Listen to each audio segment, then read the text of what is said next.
So today's presentation is about driving sales and revenue to grow and scale your business. So our key objectives for today is to understand the importance of a sales process, learn how to create a client journey map, develop strategies to uncover new sales opportunities, and improve the predictability and accuracy of your sales forecasting. So it's a combination of what I've already done as a CFO and then what I do now, which basically at the forefront of my business is sales and training. So the role of sales in business growth. So as we all know, sales is the first thing that you'll see on the profit and loss statement. So, and it's one of the most important things. A lot of times when things are tough, we try to, look at the costs and cut costs. But one of the key shifts that I have done in my business and the way I train others is to focus on the sales. So if you have a proper sales system and it's a repeatable process that your team members can be taught to do the same, then you're going to have a better result in increasing gross revenues and sales versus just focusing on where to cut. And that's the only way to actually grow the business. The next thing is aligning sales strategy with the client purchasing behavior. So do you actually have an idea of like how your clients would purchase? Sorry, my light turned off.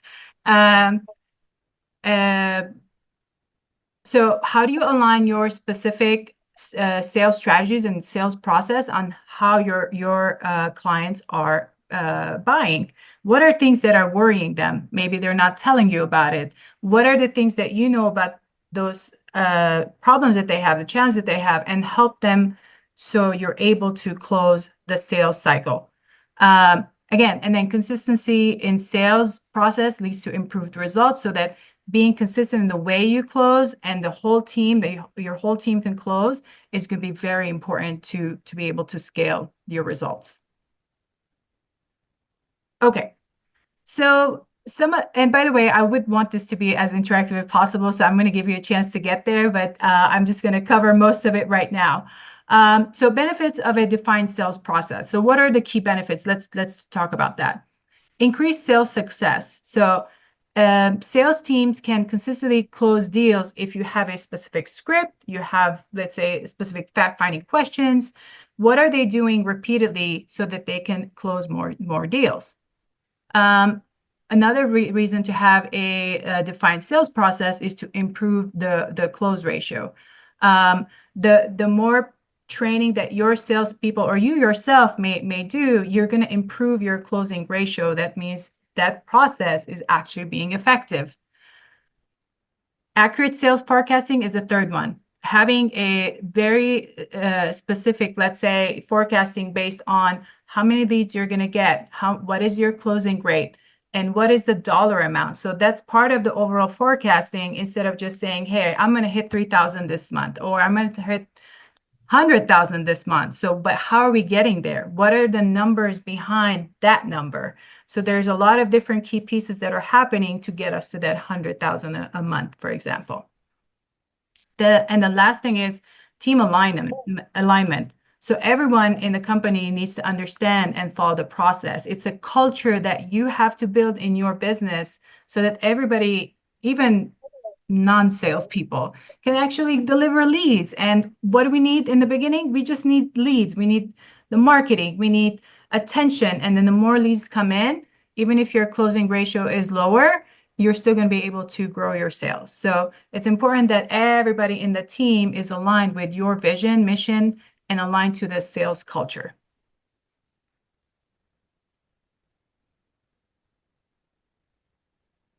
Okay.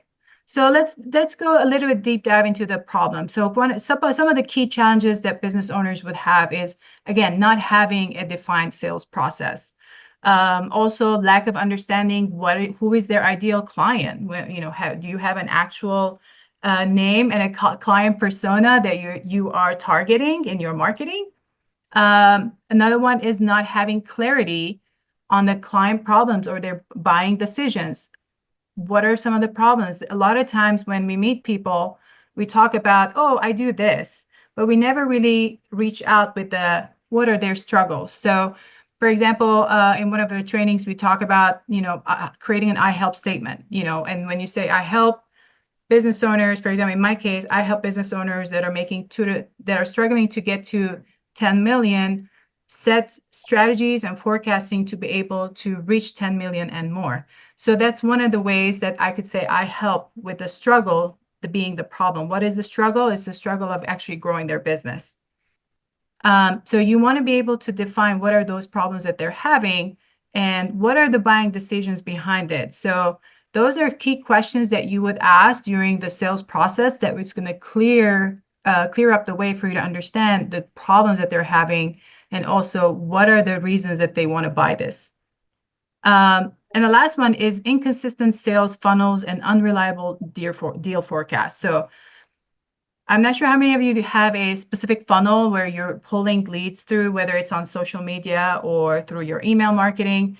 Having your sales funnels be aligned with your client persona, their problems and struggles, and what are your solutions. It's going to be very important. That way, there's no inconsistency of the different types of funnels. And I understand that sometimes we have different products, different services we want to offer, but we want to be clear about who is the client and the key point is that when they get to the funnel, would they say, that is me? If they say that is me, they're going to go through the funnel and become a lead. So those are key areas that we see problems happening quite a lot, and we're going to go a little bit deep dive into this area. So these are the two areas that we're going to deep dive right now. One is the sales process, and the other one is creating your client journey map.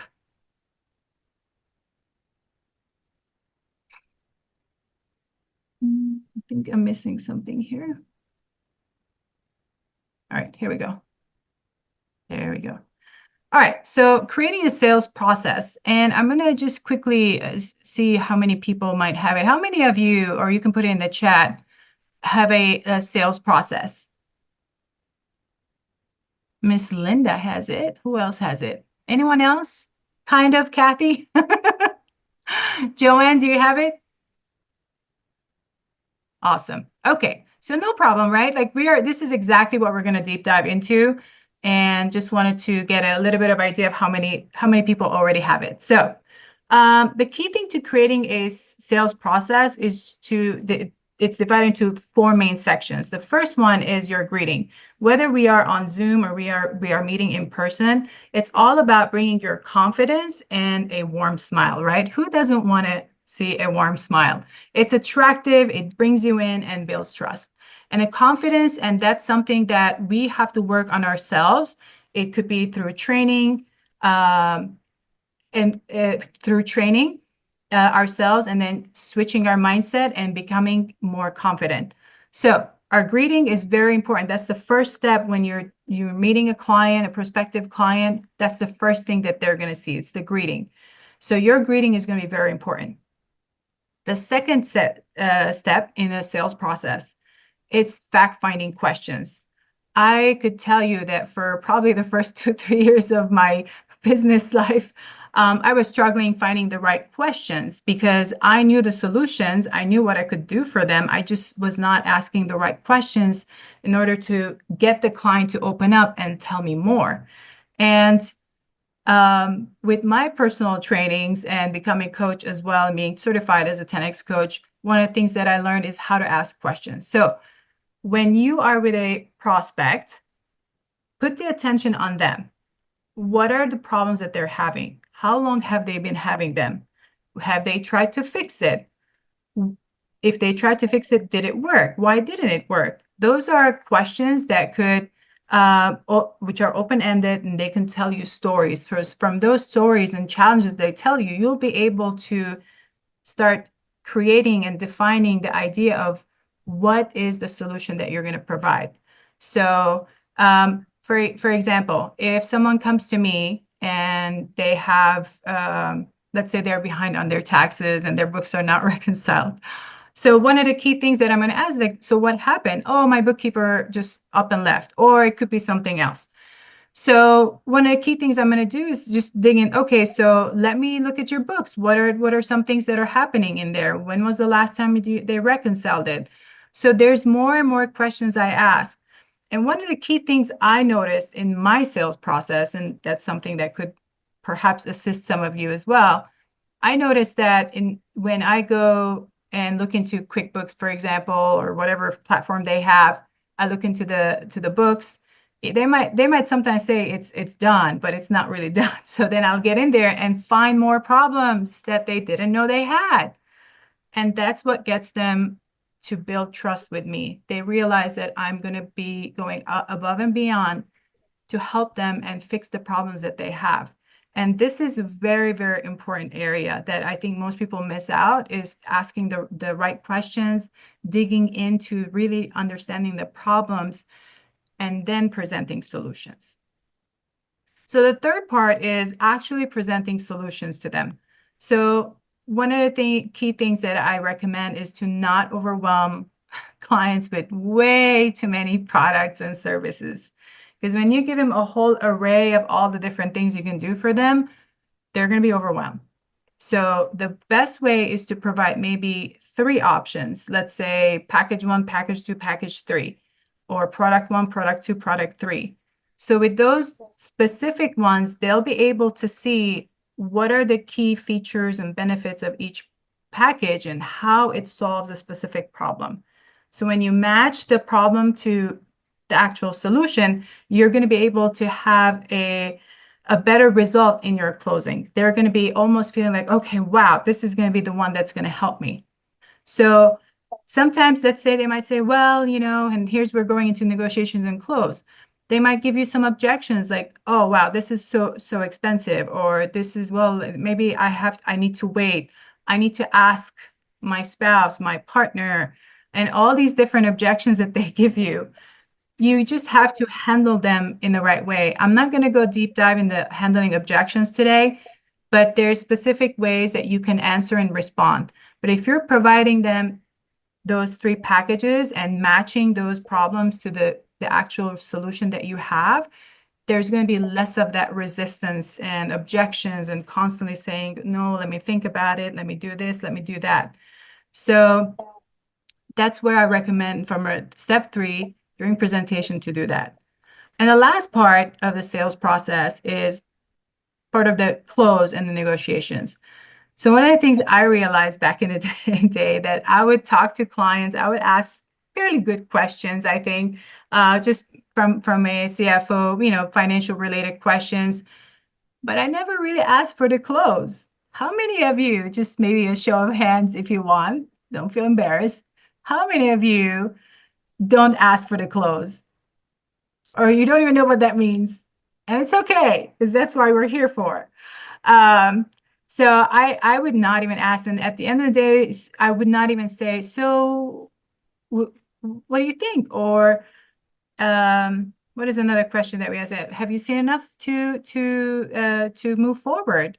I've been able to change my process to a point at refining and refining and refining over the last 5-6 years, to the point where when I provide the solution, I also do a video. I walk them through the packages, and then in the email, I say, first, watch the video.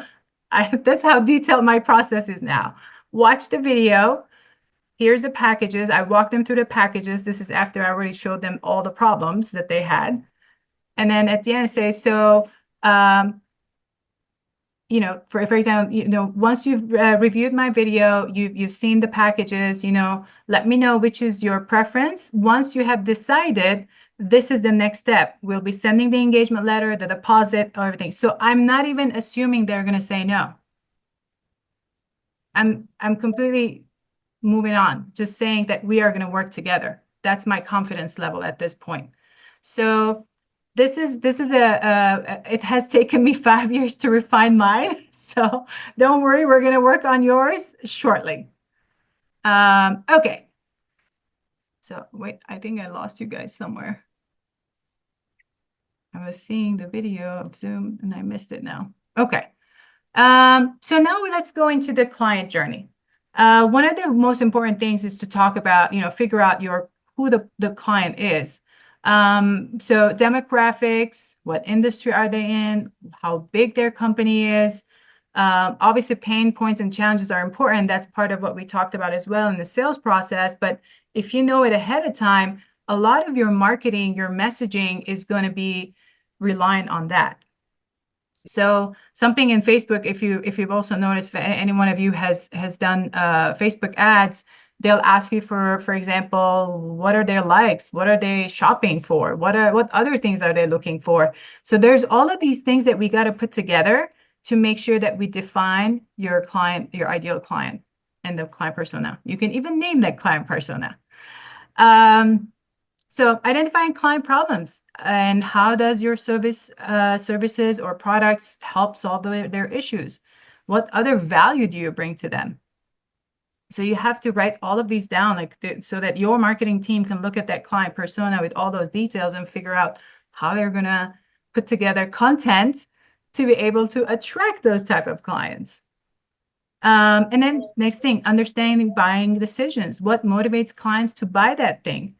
And that are there any influencers in their business that might be influencing their decision making? So one of the key things, for example, before setting up your sales call could be, is there anyone else that needs to be on this call? So to ensure that there's no other objections of like, oh, I got to talk to my partner, my spouse, and all of those other things. So if someone else needs to be on that call, you can set that up right up front so that you can avoid some of those objections towards the end. And the last one is mapping the sales funnel, making sure there's awareness and consideration of all of the issues that they're having. And it's in alignment with your client journey. So creating the client journey is going to help your marketing team be able to create the content and be able to create the funnels that will attract those leads. Let's see, how do I get to I can't see you guys. I'm going to end you for a second. Hold on. I can't see you. I don't know. Okay, here it is. It's hard to do it when it's one screen. I'm so used to this double screen, so please forgive me. Okay, I'm going to share screen again.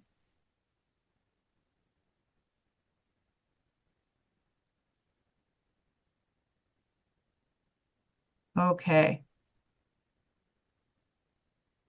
Oops. Oh my goodness, no. It started from the beginning. It's all right.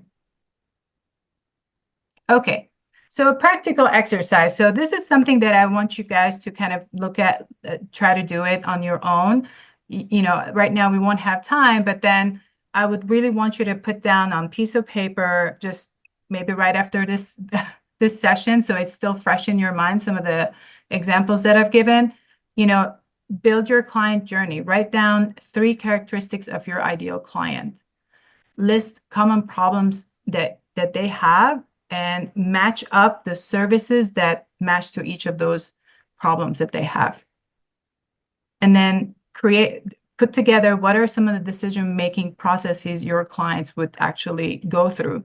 What are some of the objections that they give during a sales call, for example? What are things that they're bringing up? Because that is going to be affecting their decision-making. And then outline the stages of your funnel. Your funnel usually would have something like a big attractive video or some, big words on like a big benefit. And then you can go dig down into the type of clients that you're working on. Who are they? What are some struggles they're having? And then the solutions that you provide, and then book a call. And somewhere in between, you can still say book a call. So that's something to work on.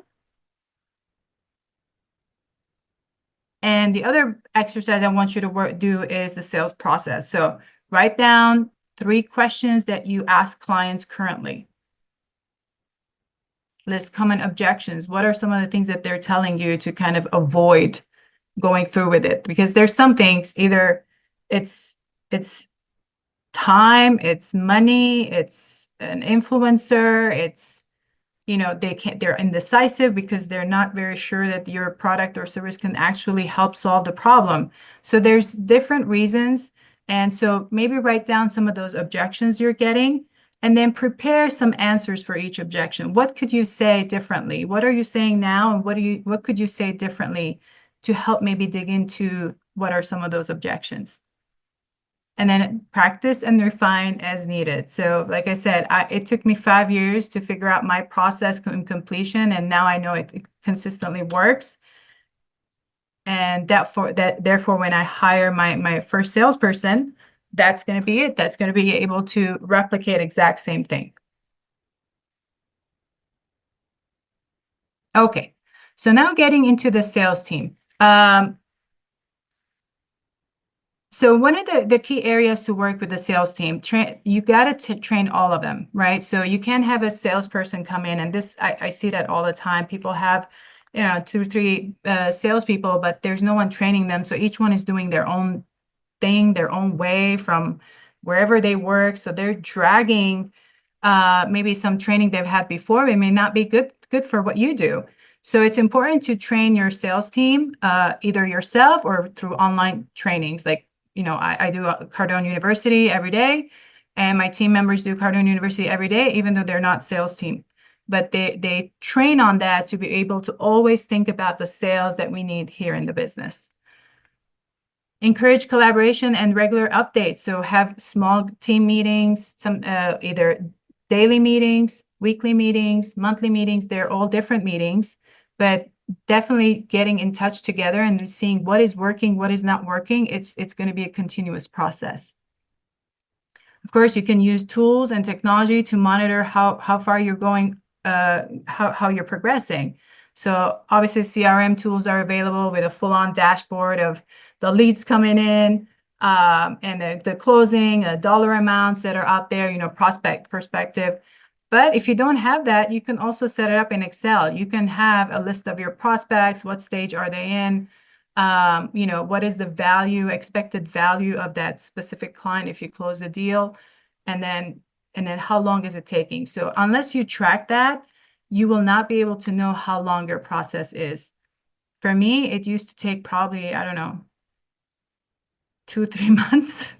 And I am down to like 2 weeks. So, and in 2 weeks, it's because of the time frame between, they send me, let's say, access, I get to look at it, send them the thing. So if they're fast, I am fast. So that could be a two-day turnaround. So it's about refining and discussing all of the issues that are happening, and then refining and then fixing those issues as they come about. So your sales team should be empowered to come and tell you some of the issues that are happening so you can actually help fix it. Next step, measuring success. Obviously, we all have heard, key performance indicators. There's different key performance indicators for overall financials, accounting, marketing. So some of the ones that you want to look at in sales is conversion rate. So how many calls have been done, and what is the conversion rate for those calls? What is the average deal size? Is it 30,000? Is it 100,000? Is it maybe 1,000? So if average deal size is smaller, your forecast, it means that you're going to have more leads. So there's going to be more numbers coming in, and then based on your closing rate, your monthly financials are going to look differently. Monthly sales are going to be different. Sales cycle length, and I kind of mentioned about this a little bit. Unless you're actually tracking from the day the prospect came through your funnel, basically, how long is it taking to close? How many meetings are you doing? What are the documents that you're bringing? Unless you track that, you're not going to know how long it's taking. And then overall pipeline health, like how many leads are you getting each day? And as I mentioned it, from which platforms are you getting a lot more leads? For example, when I'm coaching clients, I'm always asking them, so where are your leads coming from? Especially when they're very new. Some people, let's say, oh, I get more responses on Instagram. Some people say, oh, it's on LinkedIn, Facebook. But I would tell you that the highest one is referrals. It's a highly converting, because when it's a referral and it comes from a good source, it's the most highest validation you can get. So if you get referrals and you have collaborative partners that refer you clients, that's going to be the highest closing rate. So it's going to be easier to close those deals. So as I said, regularly review those numbers, the KPIs, and see the progress. And that way you can make tweaks on the go instead of waiting for let's say, year end. Um, and of course, with any kind of new changes, if you decide you're going to put all of these changes into your systems, your team members might actually show you some resistance because most people don't want change. They're comfortable. And by changing these things, you're going to put a little bit fire under them to get moving. And maybe it's just you. And I know I've had to do that to myself a few times. Um, you might have some issues, let's say, identifying the ideal client. So during Q&A, more than happy to kind of work with you, or even after the training, I'm more than happy to help you. Misalignment between sales and marketing teams. So if the marketing team is doing one thing, but they're not talking to the sales team, then the leads are the wrong type of leads, for example, then the sales team is going to have a hard time closing. So it's very important that if you have those two teams, even if it's a one marketing person and one salesperson, they still have to talk and you have to be there and to guide them. So some of the solutions, like I said, provide regular training. If you're really awesome at sales, then maybe you should put together some kind of a training that you could pass it on to your team. There's also Cardone University. Like I said, that is what I train on every single day. Support them with, support your sales team or yourself with weekly coaching and mentoring. There's something great about having a coach that holds you accountable and make sure that you're actually achieving your goals instead of just, when you're feeling not too good, you're like, well, I'll call tomorrow. I'll call later. And I'll send the email, in 20 minutes or so. I don't feel good right now. All of these excuses we give ourselves, as when we have a coach, the coach is going to push you a little bit more and hold you accountable to what you say you're going to do. So that's what I do most of the time. Foster collaboration across departments. Like I mentioned, make sure that your marketing and sales team members are actually talking to each other. And then, use the data from the KPIs to make sure you're continuously making adjustments to your overall sales process. So your next step is going to be to make sure that you work on creating a sales process and client journey map. You're going to help train your team and on that defined sales process that you created, and then practice role play until they become yet their conversion rates increase, and then your sales revenue is going to increase as well. So everything ties to each other. Implement tools for tracking and analysis. Like I said, you don't need fancy stuff. You can just put together the key items that you want to track. You can do it in Excel spreadsheet, no big deal. But it's important to track that data. So it might be, I would tell you, when I implemented mine, it took quite a lot of time to gather the information for that year because I was working backwards. I was looking for the year behind and say, okay, what do I want to know? But it's been easier to track that every day moving forward with the consistency and discipline. So you can bite the bullet, spend 4 or 5 hours putting together your initial stats that you want to track, and then from there, it will be easier afterwards. And then, like I said, regular review and refine your process on a daily basis. Okay, so this is the overall presentation. I'm going to open up for Q&A, so I would be able to answer more specific questions for you guys.